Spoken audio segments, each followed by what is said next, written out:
అందరికీ నమస్కారం.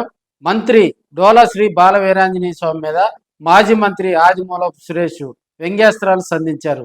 ఈ సాంఘిక సంక్షేమ శాఖ మంత్రి వారి నియోజకవర్గంలో ఈరోజు ఇది జరగడం చాలా చాలా దురదృష్టకరం. దీని ఏ రాజకీయ కోణం ఉన్నా కూడా, ఎవరైనా కూడా, ఏ పార్టీ ఉన్నా కూడా ఇలాంటి ఆలోచన విధానం ఏదైతే ఉందో, బాబాసాహెబ్ బిఆర్ అంబేద్కర్ గారి చిత్రపటం కానివ్వండి, బాబాసాహెబ్ బిఆర్ అంబేద్కర్ గారి విగ్రహాలు కానివ్వండి, కేవలం దళిత వాడల్లో, దళిత కాలనీలో మాత్రమే ఉండాలి, అక్కడ వెలయాలి, అక్కడే దాన్ని పరిమితం చేయాలనే ఒక ఆలోచన అనేది చాలా దారుణం ఇది. కాబట్టి ఈ ఆలోచన ధోరణిలో, ఇంకా ఈ మూల విధానంలో ఎవరైనా ఆలోచిస్తుంటే అలాంటి వారిని ఖచ్చితంగా కఠినంగా శిక్షించాల్సినటువంటి అవసరం ఉంది. మరి దీని మీద ఇప్పటికే జరుగుమల్లి పోలీస్ స్టేషన్ లో కేసు రిజిస్టర్ చేయడం జరిగింది.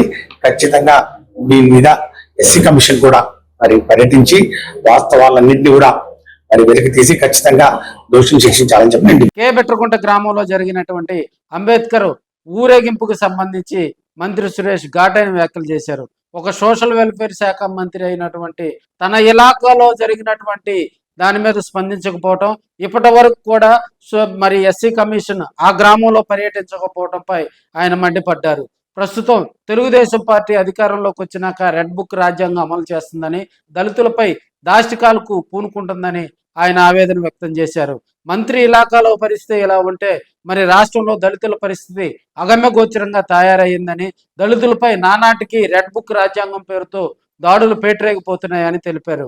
అదేవిధంగా వైసీపీ ప్రభుత్వం రూలింగ్ టైంలో జగన్మోహన్ రెడ్డి గారు విజయవాడ నడిబొడ్డులో 125 అడుగుల అంబేద్కర్ విగ్రహాన్ని నెలకొల్పి ఆయన అందరికీ ఆదర్శంగా నిలిచిన ఘనత ఒక వైసీపీ ప్రభుత్వానికే దక్కుతుందని ఆయన తెలపడం జరిగింది. బెట్రకుంట గ్రామంలో జరిగినటువంటి అంబేద్కర్ ఊరేగింపును అక్కడ ఉన్నటువంటి అగ్రవర్ణాలు అడ్డుకుంటే వారి మీద ఎలాంటి చర్యలు తీసుకోకుండా మంత్రి చోద్యం చూస్తున్నారని ఆదిమూలపు సురేష్ మండిపడ్డారు.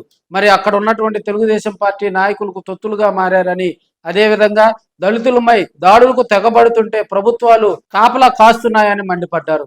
ఎప్పటికైనా కళ్ళు తెరిచి సోషల్ వెల్ఫేర్ మంత్రి కే బెట్రకుంట గ్రామంలో పర్యటించాలని, అదేవిధంగా ఎస్సీ కమిషన్ కూడా ఆ గ్రామంలో పర్యటించి శాంతి భద్రతల పరిరక్షణ కూడా కృషి చేయాలని ఆయన సూచించారు.